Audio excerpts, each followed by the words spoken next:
महाभारत केवल युद्ध की गाथा नहीं, बल्कि यह मानवीय जीवन के हर पहलू पर गहरी शिक्षा प्रदान करने वाला ग्रंथ है। इसमें चरित्रों के जीवन के अनुभव, उनके संघर्ष और उनकी कमजोरियों से हमें अनेक महत्वपूर्ण सीख मिलती है। इनमें से एक महत्वपूर्ण पाठ है, जो झुक नहीं सकता वह एक दिन टूट जाता है। इस कथन का अर्थ और इसकी महत्ता को समझने के लिए हमें महाभारत के एक प्रमुख पात्र दुर्योधन और उसके जीवन की घटनाओं पर ध्यान देना होगा। दुर्योधन कुरु वंश का एक प्रतिभाशाली योद्धा और धृतराष्ट्र का ज्येष्ठ पुत्र था। वह शक्ति और साम्राज्य के लिए अति संवेदनशील था, लेकिन उसका सबसे बड़ा दोष उसका अहंकार था। दुर्योधन ने कभी झुकना नहीं सीखा। वह अपने स्वार्थ, क्रोध और ईर्ष्या के कारण दूसरों के सम्मान और अधिकारों का अनादर करता था। दुर्योधन ने पांडवों के प्रति अपनी ईर्ष्या और द्वेष को कभी नियंत्रित नहीं किया। उसने हर संभव तरीके से पांडवों को नीचा दिखाने और उन्हें उनके अधिकारों से वंचित करने का प्रयास किया। जब पांडवों ने हस्तिनापुर का हिस्सा मांगते हुए कहा कि उन्हें केवल 5 गांव चाहिए, तब भी दुर्योधन ने कहा था, सुई की नोक के बराबर भी भूमि में उन्हें नहीं दूंगा। यह उसका अहंकार और अकड़ थी, जिसने उसे समझौता करने या झुकने की संभावना से दूर कर दिया। अगर वह थोड़ी सी विनम्रता दिखाता और पांडवों के साथ समझौता करता, तो महाभारत का भयानक युद्ध टल सकता था। भगवान श्री कृष्ण, जो महाभारत के प्रमुख मार्गदर्शक और धर्म के प्रतीक थे,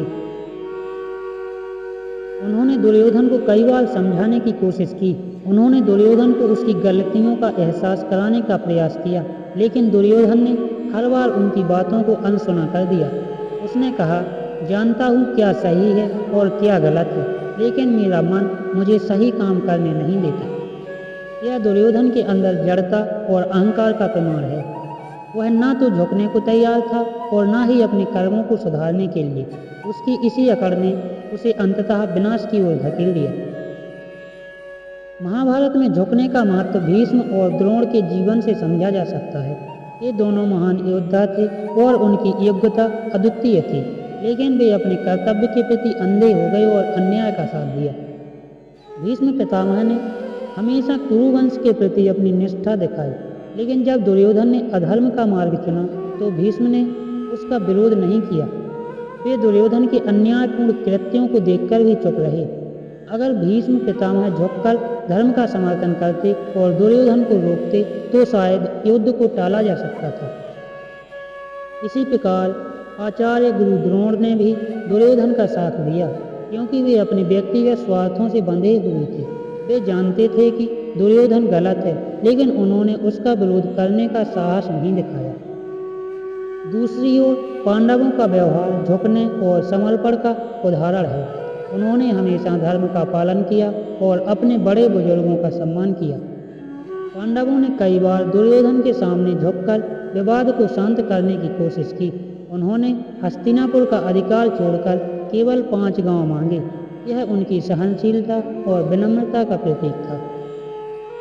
लेकिन पांडवों की यह विनम्रता उनकी कमजोरी नहीं थी। जब युद्ध अवश्यंभावी हो गया, तो उन्होंने धर्म और न्याय के लिए पूरे साहस के साथ लड़ाई लड़ी और विजय प्राप्त की। महाभारत की यह कथा हमें सिखाती है कि झुकने का अर्थ हार मान लेना नहीं है। यह एक ऐसा गुण है जो व्यक्ति को महान बनाता है। झुकना अहंकार को त्यागने और दूसरों के दृष्टिकोण को समझने का प्रतीक है। जो व्यक्ति झुकने से इनकार करता है, वह अपने अहंकार के बोझ तले दब जाता है और अंततः टूट जाता है। दुर्योधन का विनाश इस बात का सबूत है कि अहंकार और कठोरता किसी को भी विनाश की ओर ले जा सकती है।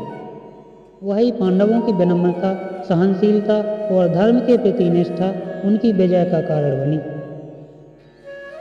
जो झुक नहीं सकता वह एक दिन टूट जाता है, लेकिन एक कथन नहीं, बल्कि जीवन का सत्य है। यह हमें सिखाता है कि विनम्रता और समझदारी से बड़े विवादों को सुलझाया जा सकता है।